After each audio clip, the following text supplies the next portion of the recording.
Quiero invitarle a que vayan a Gálatas. Continuamos nuestra serie.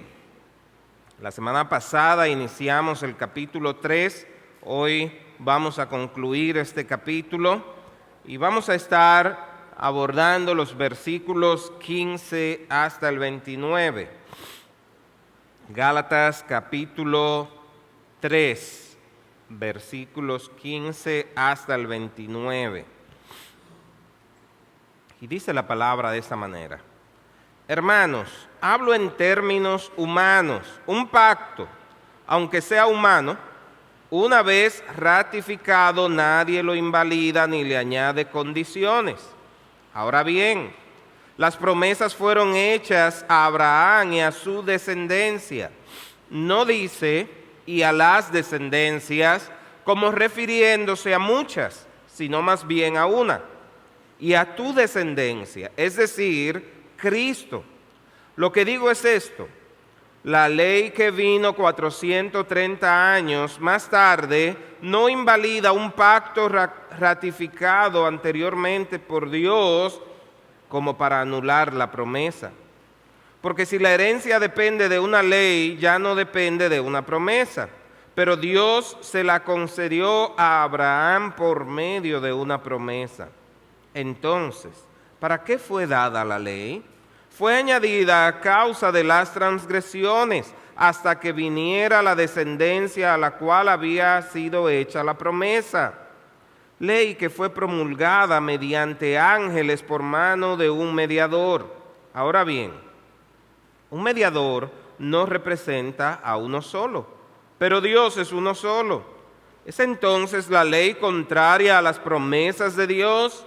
De ningún modo, porque si se hubiera dado una ley capaz de impartir vida, entonces la justicia ciertamente hubiera dependido de la ley. Pero la Escritura lo encerró todo bajo pecado, para que la promesa que es por la fe en Jesucristo fuera dada a todos los que creen. Antes de venir la fe, estábamos encerrados bajo la ley, confinados para la fe que había sido reservada, de manera que la ley ha venido a ser nuestra guía para conducirnos a Cristo, a fin de que seamos justificados por la fe. Pero ahora que ha venido la fe, ya no estamos bajo el guía, pues todos ustedes son hijos de Dios mediante la fe en Cristo Jesús, porque todos los que fueron bautizados en Cristo, de Cristo se han revestido. No hay judío ni griego, no hay esclavo ni libre, no hay hombre ni mujer, porque todos son uno en Cristo Jesús. Y si ustedes son de Cristo, entonces descendencia de Abraham, son herederos según la promesa. Amén. Vamos a orar. Señor, a ti sea la gloria y la honra por los siglos de los siglos. Tú prometiste y tú eres fiel. Y esta promesa de la cual aquí se habla permanece.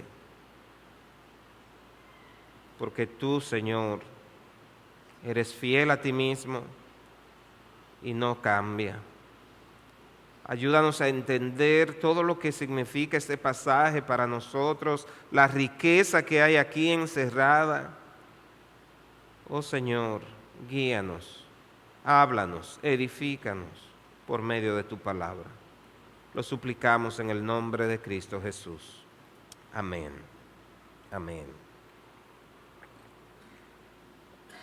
¿Alguna vez alguien le ha dicho: los cristianos de verdad no hacen eso? ¿O te han hecho sentir como que no eres suficientemente bueno para llamarte creyente o cristiano? O quizás incluso tú mismo has pensado: tal vez yo no soy cristiano de verdad, sigo luchando con este pecado y por más que intento, no desaparece. Debe ser que no soy cristiano. En nuestra experiencia es común que otras personas, o a veces nosotros mismos, y personas incluso dentro de la iglesia, usen estándares humanos o religiosos para medir nuestra fe. Nos imponen reglas, tradiciones o expectativas que no siempre vienen de Dios y nos hacen dudar de nuestra identidad como hijos de Dios. Eso es exactamente lo que estaba ocurriendo a los creyentes en Galacia. Como ya hemos venido viendo desde el capítulo 1, ellos habían creído en el Evangelio de Jesucristo, pero algunos ahora estaban confundidos porque escuchaban mensajes como estos. Sí, está bien que creas en Jesús, pero también tienes que guardar la ley, cumplir ciertos ritos, parecerte más a nosotros. Si no, no eres un cristiano verdadero. Y ante esa presión, algunos comenzaban a olvidar la promesa.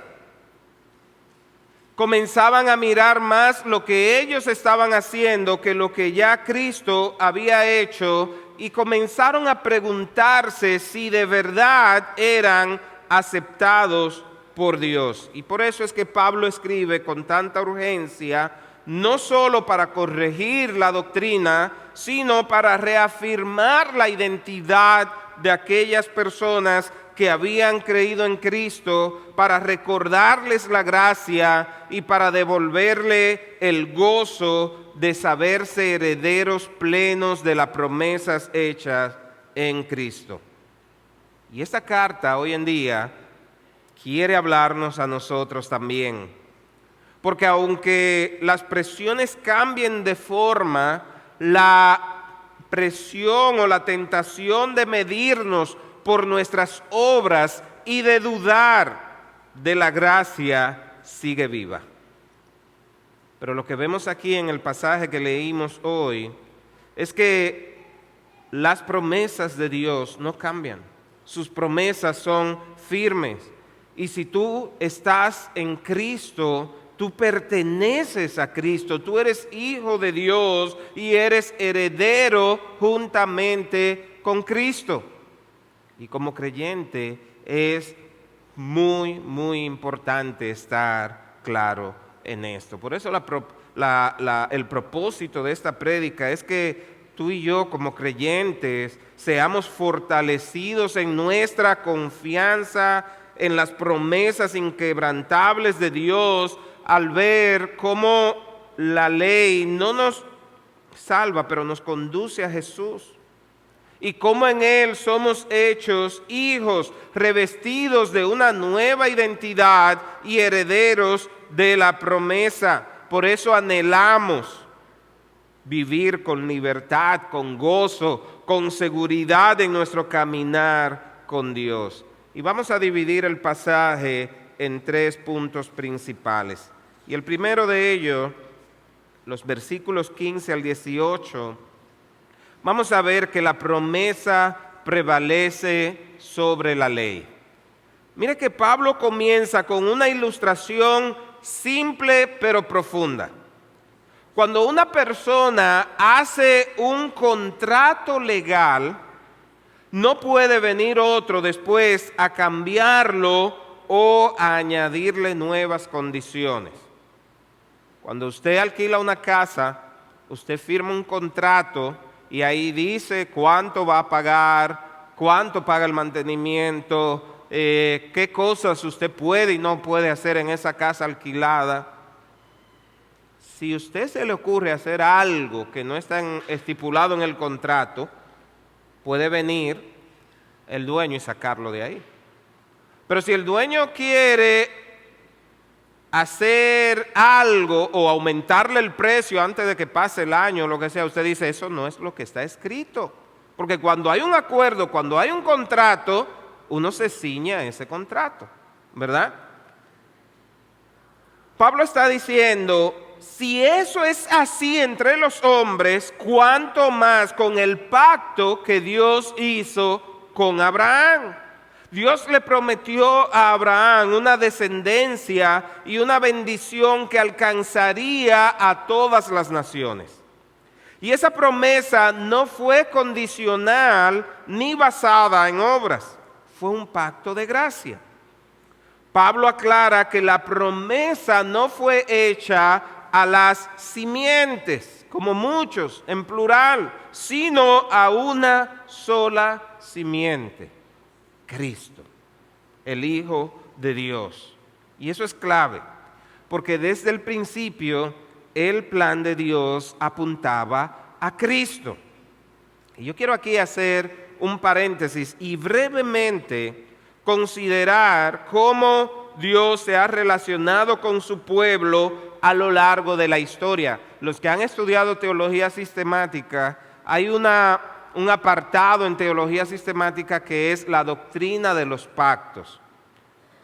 Dios tratando con su pueblo por medio de pactos, que son compromisos solemnes en lo que Él mismo, por quien Él es, por su propio nombre, se obliga a cumplir su palabra. Y en la Biblia hay muchos pactos, pero dos son los que particularmente interesan para este pasaje. Primero, vimos la semana pasada que Pablo apela al pacto de Abraham, conocido también como pacto abrámico. Usted lo puede leer en Génesis 12, 15 y 17. En este pacto Dios llama a Abraham y le promete tres cosas. Primero, una tierra. Segundo, una descendencia. Y tercero, le promete que en él serían benditas todas las naciones de la tierra. Ahora, note que este pacto fue unilateral. Dios se comprometió a cumplirlo sin condiciones. Él no le dijo a Abraham, si tú haces esto, yo te voy a dar estas tres cosas. No, Él le dijo, yo te voy a dar esas tres cosas. Y este pacto tenía como base la fe y la gracia de Dios. Y este pacto representa el corazón mismo del plan redentor, una promesa de salvación mediante la fe. Ahora, muchos años después llega otro pacto, el pacto con Moisés, conocido también como pacto mosaico, Éxodo 19 al 24. Habían pasado ya más de 400 años de la promesa hecha a Abraham cuando Dios dio la ley en el monte Sinaí. Ahora, este pacto tenía una naturaleza distinta al pacto con Abraham, porque este estaba lleno de mandamientos, de advertencias y de bendiciones condicionadas. Si obedecían, serían bendecidos. Si no obedecían, iban a recibir maldición. Si usted lee Deuteronomio 28, ahí habla de todas las bendiciones que iban a venir por la obediencia, pero también habla de todas las maldiciones que iban a venir si no obedecían. Ahora, ¿qué es lo que está Pablo tratando de demostrar en este pasaje? Que el pacto de Moisés no anulaba el pacto con Abraham, sino que servía a otro propósito: revelar el carácter santo de Dios, mostrar la pecaminosidad del ser humano y preparar el camino para el cumplimiento final de la promesa en Cristo. Entonces, ¿qué dice Pablo? Que el pacto mosaico, es decir, la ley, nunca reemplazó el pacto de gracia con Abraham. La ley no fue dada para que la herencia dependiera de nuestro cumplimiento, sino para llevarnos a ver nuestra necesidad de Cristo. La herencia prometida, es decir, la bendición de salvación, fue garantizada por Dios en un pacto anterior, no basado en lo que yo voy a hacer, sino en lo que Él ya prometió. Es como si alguien te prometiera una casa y firmara un documento para dártela como regalo, y 4 siglos después viene alguien y te dice, mira, para tú tener esa casa, tú tienes que cumplir todo esto que dice aquí. Eso no tendría sentido, porque si fue un regalo, no hay que hacer nada para ganárselo, fue un regalo. Y es así, la promesa fue un regalo, no un contrato de méritos. Cristo es la simiente prometida. Él es el cumplimiento del pacto con Abraham. En Él Dios ha cumplido lo que prometió desde el principio.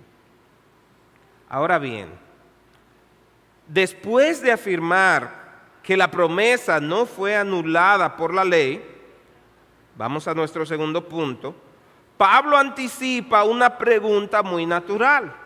Entonces, ¿para qué sirve la ley? Si la ley no anula el pacto anterior, ¿para qué sirve?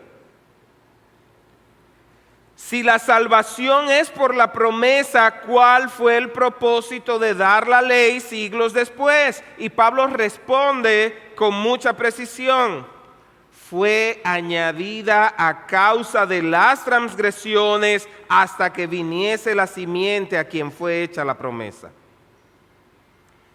Mis hermanos, la ley no vino para reemplazar la promesa, sino para revelar lo pecaminoso que es nuestro corazón. Para dejarnos ver cuánta maldad puede haber en un corazón que no ha sido regenerado. Al poner límites, al poner mandamientos, castigos y rituales, la ley expone lo que ya está en el corazón humano. La rebelión. Queremos vivir sin Dios, queremos ser dueños de nuestro propio destino. Queremos ser nuestros propios dioses. Y quizá usted dice, yo no. Pero con tus actos, tú te das cuenta que tú no quieres que te digan qué hacer. Tú quieres vivir tu propia vida. Tú quieres vivir a tu propio modo. La ley simplemente revela la rebelión de nuestro corazón. Nos muestra el estándar de Dios y al hacerlo nos deja bien claro que no podemos cumplirlo por nosotros mismos. Y Pablo lo describe como algo que fue añadido, no fue parte del plan original de salvación, sino un elemento auxiliar, temporal y pedagógico. La ley fue dada hasta que viniese la simiente, es decir, hasta la llegada de Cristo.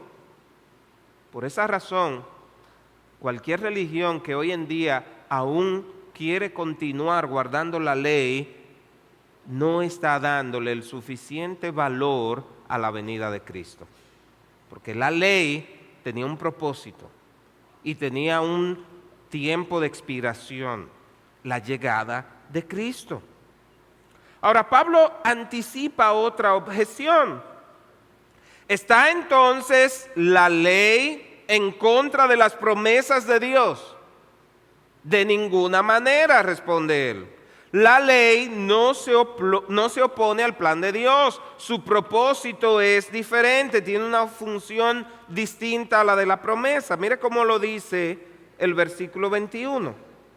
Si la ley pudiera vivificar, la justicia fuera verdaderamente por la ley. Si la ley pudiera dar vida, ¿para qué hacer todo lo demás? Con la ley fuera suficiente. Ahora, este versículo es vital. Pablo aquí está descartando por completo la idea de que la ley puede dar vida espiritual. Si la ley pudiera regenerar, si pudiera transformar el corazón, si pudiera producir justicia real en nosotros, entonces no habría necesidad de promesas, ni de fe, ni de Cristo. Pero ese no es el caso. La ley no tiene poder para dar vida. Solo Dios puede hacer eso y Él lo hace por medio de la promesa y mediante el Espíritu. Ahora, ¿qué significa dar vida? Esto implica más que mantener reglas externas. Es algo interno, espiritual, profundo. Dar vida significa regenerar el corazón, cambiar los deseos del alma, producir amor por Dios y por el prójimo, dar verdadera libertad, gozo, obediencia genuina. Y eso no lo puede lograr la ley. La ley puede decirte lo que tú debes hacer. La ley puede mostrarte normas, pero no puede darte el deseo de obedecerla, ni la fuerza para cumplirla, ni siquiera el perdón cuando quebrantas la ley. Si pudiéramos comparar la ley a algo, podemos compararla a un termómetro. Te puede mostrar que tú tienes fiebre, pero no puede sanarte. Solo puede exponer la enfermedad, pero no ofrece la cura. Por eso todo intento de buscar justicia por la ley está destinado al fracaso. Mis hermanos, hay que entender esto. La ley sin Cristo condena, pero no transforma. La vida nueva solo viene por la fe en el Hijo de Dios que nos amó y se entregó por nosotros. Solo el Espíritu puede vivificar. Ahora, mira lo que dice el versículo 22. La Escritura lo encerró todo bajo pecado para que la promesa que es por la fe en Jesucristo fuese dada a los creyentes. Y esa declaración es una joya teológica que resume el propósito profundo de la ley en el plan redentor de Dios. Pablo usa aquí un lenguaje fuerte, dice encerrados bajo pecado. Es una imagen de reclusión, de restricción, de impotencia. La palabra de Dios ha declarado culpable a todo ser humano sin excepción. Si a ti nunca te lo habían dicho, te lo digo hoy. Tú y yo y cada ser humano, incluyendo esos bebés que están cargados, nacen bajo la maldición del pecado. Mire lo que dice Romanos 3, versículo 10. No hay justo ni aún uno. Romanos 3:19, para que toda boca se cierre y todo el mundo quede bajo el juicio de Dios. Romanos 11:32, porque Dios sujetó a todos en desobediencia para tener misericordia de todos.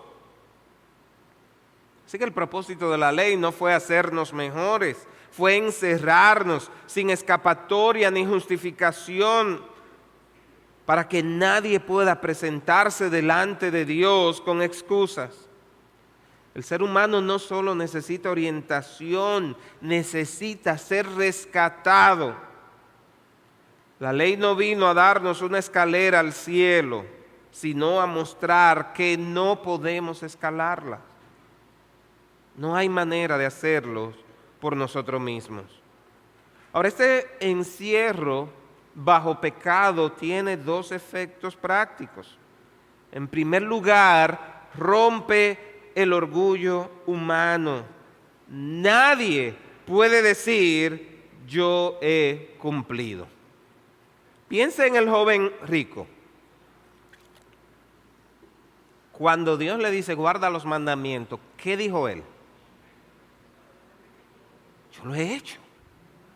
Yo lo he cumplido. Claro, porque externamente podemos dar una imagen.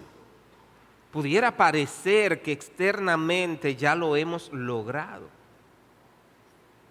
Pero cuando miramos al corazón, nos damos cuenta una vez más que la ley simplemente ha expuesto lo que hay ahí adentro. Pero esa ley no tiene el poder de transformarnos. Así que rompe el orgullo. Pero lo segundo que hace es crear una desesperación santa que nos hace clamar por ayuda fuera de nosotros mismos.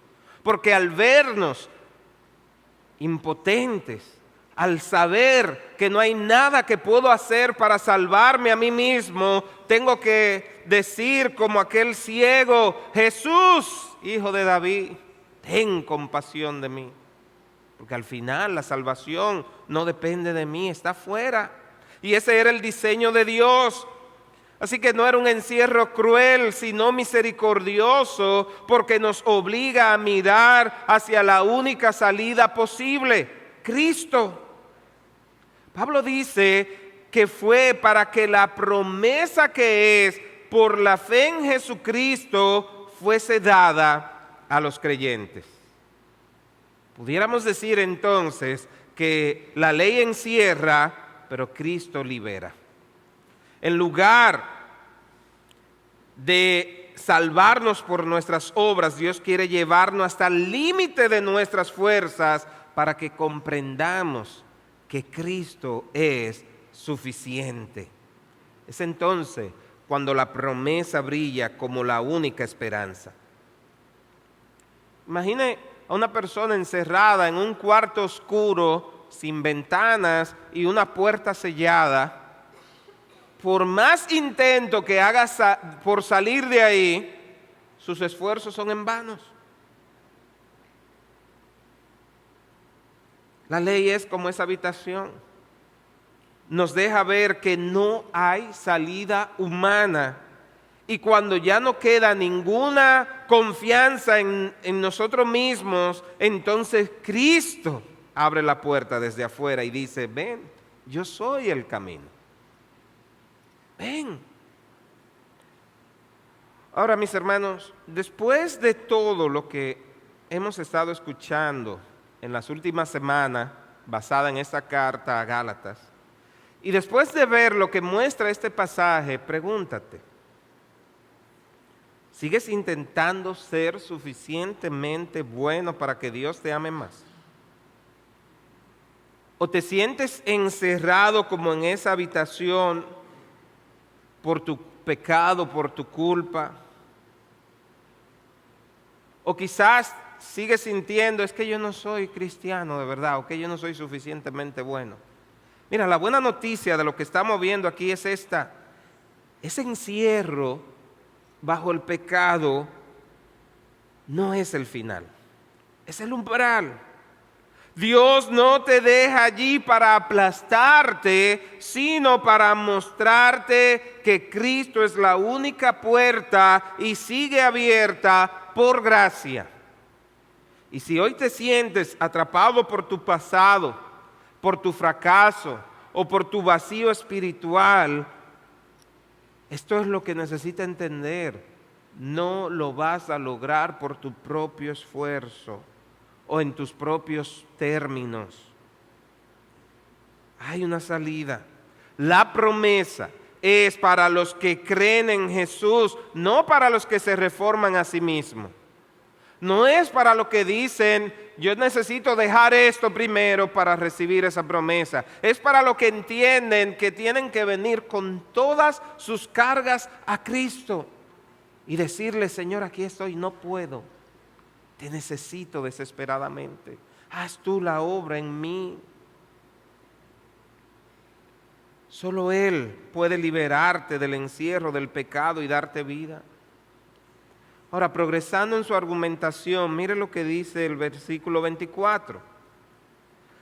De manera que la ley ha sido nuestro ayo, nuestra guía, dice la Biblia de las Américas, para llevarnos a Cristo, a fin de que fuésemos justificados por la fe.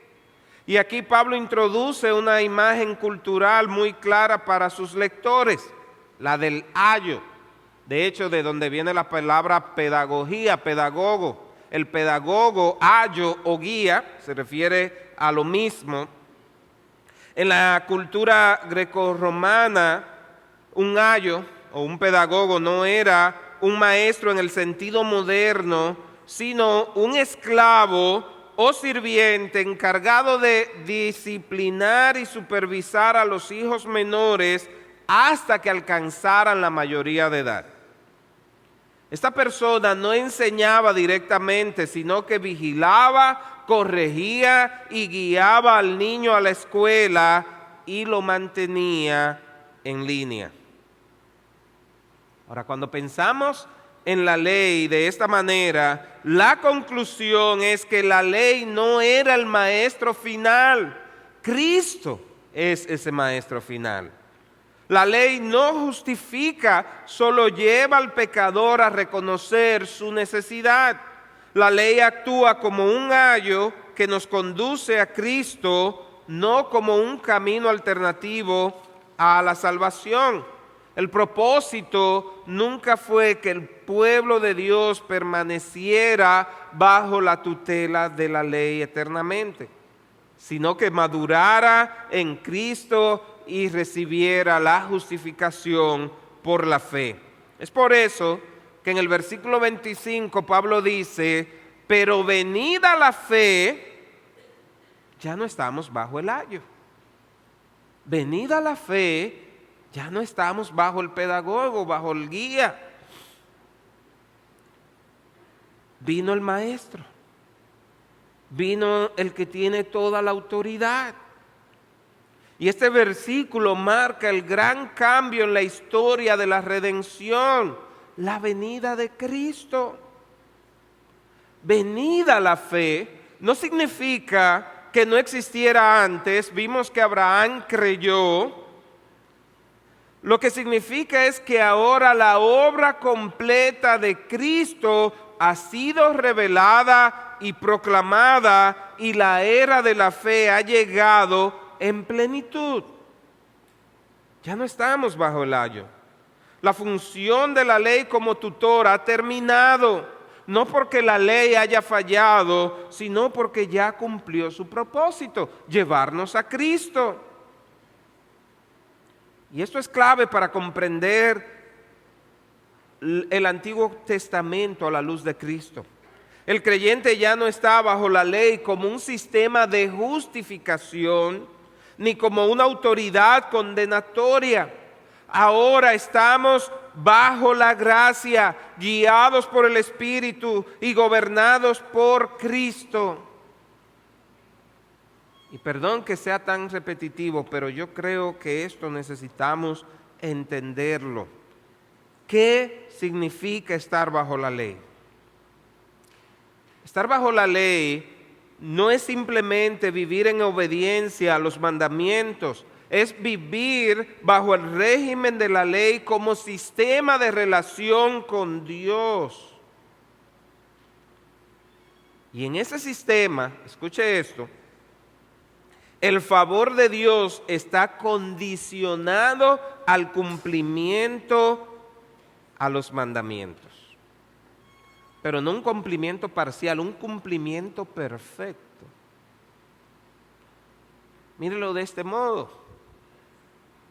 Usted le dice a su hijo o a una persona, yo te voy a regalar un carro si tú te gradúas de bachiller, summa cum laude, y luego va a la universidad y te gradúas summa cum laude, y entonces en todas las materias le fue súper bien, pero hubo una sola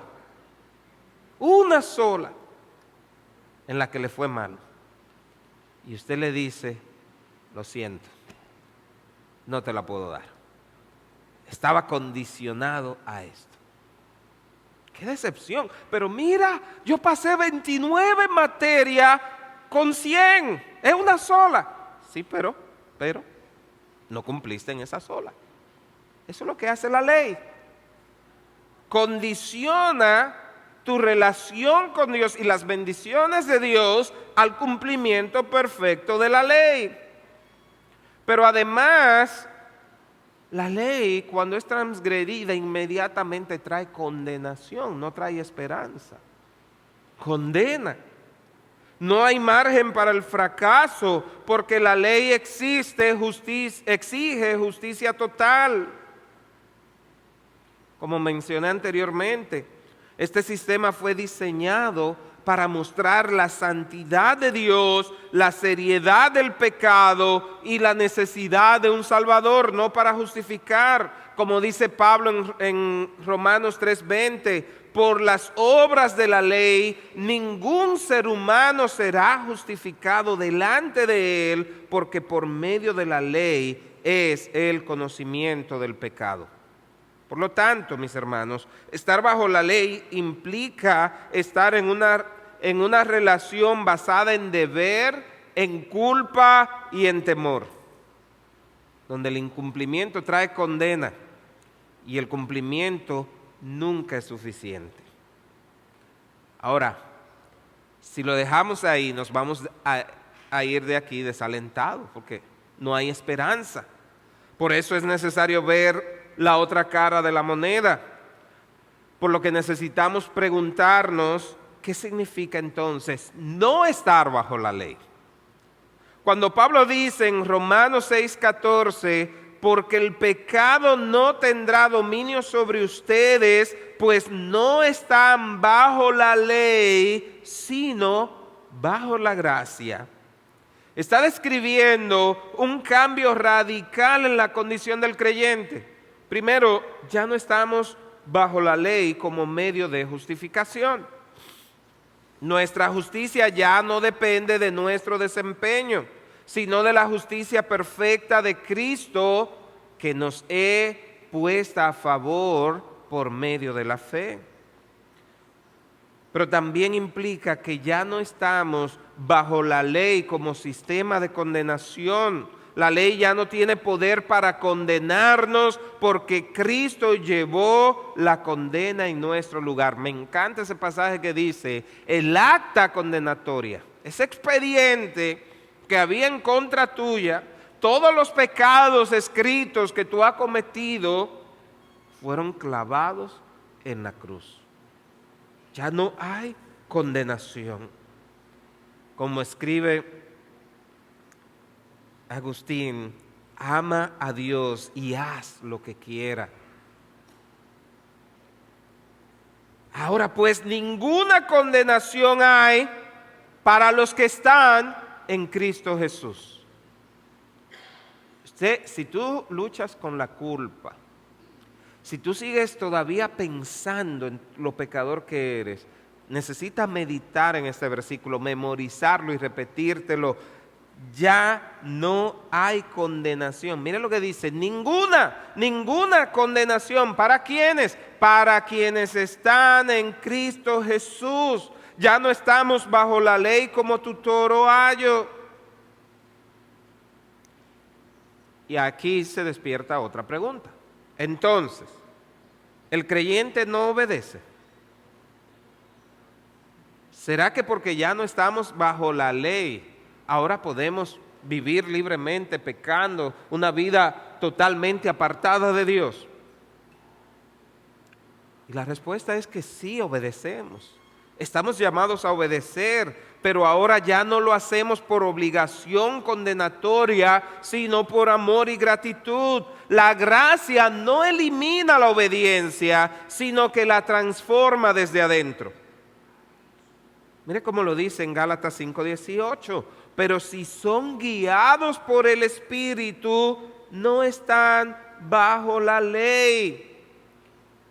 Ahora Dios nos ha dado un corazón libre para amar, para agradecer. Y ahora yo quiero seguir a Cristo, no para ganarme su favor, sino por lo que ya Él ha hecho. Preguntémonos una vez más, ¿qué significa entonces vivir bajo la gracia? Vivir bajo la gracia es vivir en una relación basada en la obra terminada de Cristo, no en la nuestra. Es descansar en su aceptación, vivir por su poder y obedecerle con gozo. Ya no trabajamos por ser aceptados, trabajamos porque ya hemos sido aceptados. El otro día me llamó la atención la noticia de un joven que quiso parecerse a quien idolatra, a su ídolo, a un artista. Y empezó a hacerse tantas cirugías para parecerse a esa persona. Y cuando esa persona lo vio, hasta lo despreció. Pensó que el trabajo estuvo mal hecho, no se parecía en nada. Esta persona estaba buscando ser aceptado por alguien. Pero muchas veces nosotros actuamos como si necesitáramos trabajar para que Cristo nos acepte, en lugar de simplemente recordar que es que ya hemos sido aceptados, adoptados. Lo que hago, lo hago porque ya he sido aceptado, he sido adoptado, he sido hecho hijo de Dios por la fe en Jesucristo. Ya no obedecemos por miedo a ser rechazados, sino porque somos hijos amados. Nuestra obediencia no es una moneda de cambio, más bien es una respuesta de gratitud. Pasando a nuestra última parte, en los versículos 26 al 29, vamos a ver que en Cristo somos hechos hijos de Dios e incorporados a una nueva familia, herederos plenos en la promesa de Dios. Pablo se dirige ahora directamente a los creyentes con una afirmación radical. Yo quiero que te lleves eso en la mente hoy. Pues todos ustedes son hijos de Dios mediante la fe en Cristo Jesús. ¿Qué sientes tú cuando sabes que eres hijo de Dios? Que si ya has creído en Él, que si has depositado tu confianza en Él, ya eres hijo de Dios. Ya no son siervos, ya no son esclavos bajo la ley, son hijos. Y no por nacimiento físico ni por mérito, sino por la fe en Cristo Jesús. Y esta es una verdad profundamente transformadora. El creyente no solo es perdonado, es adoptado. Y ser hijo implica tener una relación íntima con Dios, implica seguridad, herencia, identidad. Y no es algo reservado a unos pocos especiales, como esto es para los que se portan bien, o esto es para los líderes, o esto es solo a los pastores. Si tú has confesado a Cristo como Salvador, tú eres hijo de Dios. Ahí no hay rango, ahí no hay algo de especial. Eres hijo de Dios. Sin distinción, sin jerarquía. Y en el versículo 27 Pablo explica la razón. Porque todos los que fueron bautizados en Cristo, de Cristo se han revestido. Él alude al bautismo como señal de unión con Cristo. Él no está hablando meramente de rito externo, sino de lo que representa. Ser bautizado en Cristo significa haber sido unido a Él por la fe. El creyente está en Cristo, unido a Él, participando de su muerte y de su resurrección. Pero además dice, está revestido de Cristo. Un lenguaje que evoca la idea de vestirse de una nueva identidad, de una nueva justicia. La imagen de ponerse una nueva vestidura como alguien que deja atrás toda su ropa sucia, manchada, rota y se pone un manto real. Pero no cualquier manto. Cristo mismo es nuestra vestidura. Y esto significa al menos tres cosas profundas. Primero, hemos dejado atrás la vieja vestidura del pecado y de la ley. Antes de venir a Cristo, nuestra vestidura espiritual era trágica, manchada por el pecado. De hecho, Isaías dice que eran como trapos de inmundicia. cargada de culpa y vergüenza, como el de Adán y Eva al caer. Pero además, atada a la ley, nos vestíamos por nuestro propio esfuerzo, intentando cubrirnos con obediencia externa, pero sin alcanzar la justicia perfecta que Dios exige. Pero el Evangelio no solo nos quita esa ropa. No fue que Dios solo te dijo, ven, quítate esa ropa vieja. Él no te dejó desnudo. Nos viste con el ropaje perfecto de su Hijo, como el padre del hijo pródigo que corrió hacia Dios, corre hacia nosotros y dice, vengan, traigan el mejor vestido y vístanlo. Pero en segundo lugar, estar revestido de Cristo implica que ahora llevamos la belleza, la dignidad y la aceptación de Cristo. Cuando estábamos revestidos de Cristo, ya no nos representamos a nosotros mismos. Ahora somos embajadores, ahora actuamos en nombre de Cristo. Es como si Dios mirara a cada creyente y viera a su Hijo amado. Ya no estamos bajo vergüenza, ya no estamos desnudos espiritualmente, estamos cubiertos, embellecidos, aceptados. Y en tercer lugar, estar revestido de Cristo transforma nuestra conducta. Revestirse de Cristo no es solo un estatus, es también un llamado a reflejar a Cristo en nuestra vida.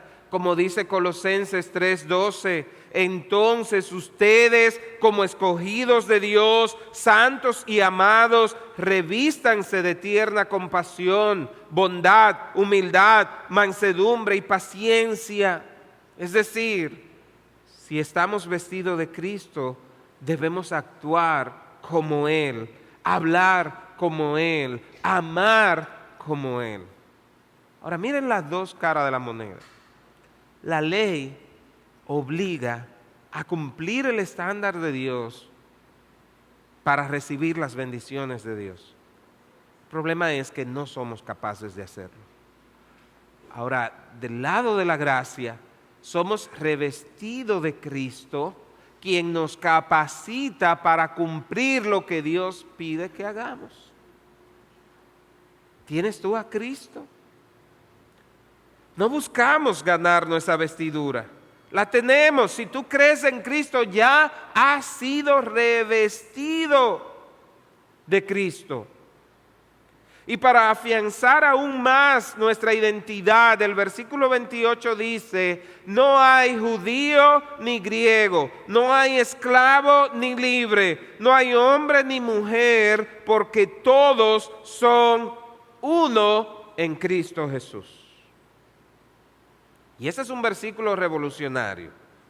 En Cristo, las diferencias étnicas, las clases sociales, las diferencias de géneros, no es que desaparecen, pero ya no definen nuestro valor ni nuestro acceso a Dios. Que tú seas hombre o mujer no quiere decir que sea más o menos delante de Dios. Tú vales lo mismo para Dios. Que tú tengas mucho dinero o que no tengas nada delante de Dios, eso no te hace mejor ni peor. Eres aceptado, eres amado, eres hijo de Dios. Que tú tengas un título universitario o que tú no sepas leer o escribir, no te hace menos hijo de Dios o más hijo de Dios. Vale lo mismo delante de Dios. La fe en Cristo crea una nueva humanidad donde todos somos igualmente hijos, igualmente aceptados, igualmente amados. El muro de separación que había ha sido derribado. La iglesia, mis hermanos, es una gran familia que a pesar de la diversidad está unida por la fe. Aquí todos tenemos el mismo valor. Todos. No importa de dónde tú vienes, no importa tu pasado, no importa tu estatus social, no importa los logros que has alcanzado. eres hijo de Dios y eso es lo que vale. Finalmente, en el versículo 29 dice, y ustedes son de Cristo, entonces son descendencia de Abraham, herederos según la promesa. Y ese es el broche de oro. El que está en Cristo es heredero pleno. Heredero pleno. No necesitamos ser judíos físicos para ser herederos de Abraham. Por la fe en Cristo hemos sido injertados en la promesa y participamos de todo lo que Dios ha prometido a su pueblo. En Romanos 8:17 lo explica de esta manera. Y si somos hijos, somos también herederos, herederos de Dios y coherederos con Cristo. No somos extranjeros, somos herederos, herederos de la gracia, de la vida eterna, del Espíritu y de la gloria futura. Si llegaste aquí pensando que eras un don nadie, vete de aquí pensando que tú eres hijo del Rey de Reyes y Señor de Señores. Heredero. Y no un hijo bastardo, un hijo legítimo en Cristo. Hemos visto, mis hermanos, hoy. Hemos hecho un recorrido a una sección central en la carta a los Gálatas, donde Pablo despliega con claridad y poder el lugar de la ley y el propósito de la promesa y la gloriosa realidad de lo que somos ahora en Cristo. Permítame cerrar con algunas aplicaciones extra. Primero, mis hermanos, recuerden el propósito de la ley. La ley existe para mostrar tu necesidad de Cristo. No huyas de la ley, no la desprecie como algo que no sirve, pero tampoco te esclavice a ella. Deja que la ley te conduzca una y otra vez a Cristo, a la cruz, a reconocer tu necesidad de ser rescatado desde fuera, y ese rescate ya es efectivo en Cristo. Ahora, en segundo lugar, si ya has resucitado en Cristo, si ya has sido revestido de Cristo, ¿sabes qué? Ahora te toca vivir como un hijo de verdad. Vive como un verdadero hijo de Dios. Tú tienes una identidad, estás en Cristo. Vive como un verdadero hijo de Dios. Muestra esa luz donde vayas. Recuerda que eres un embajador, un representante del reino de Dios, que tus palabras, que tus acciones, que todo lo que hagas refleje a Cristo. Tercero, abraza la unidad del cuerpo de Cristo. Ya no hay griego, no hay judío, no hay pobre ni rico, no hay esclavo ni libre, todos somos iguales. Ama a tu prójimo, ama a tu hermano. Pide perdón a quien tienes que pedir perdón, perdona a quien tienes que perdonar. Busca al que te hizo daño y dile: yo te amo en Cristo, te perdono. Somos uno en Él.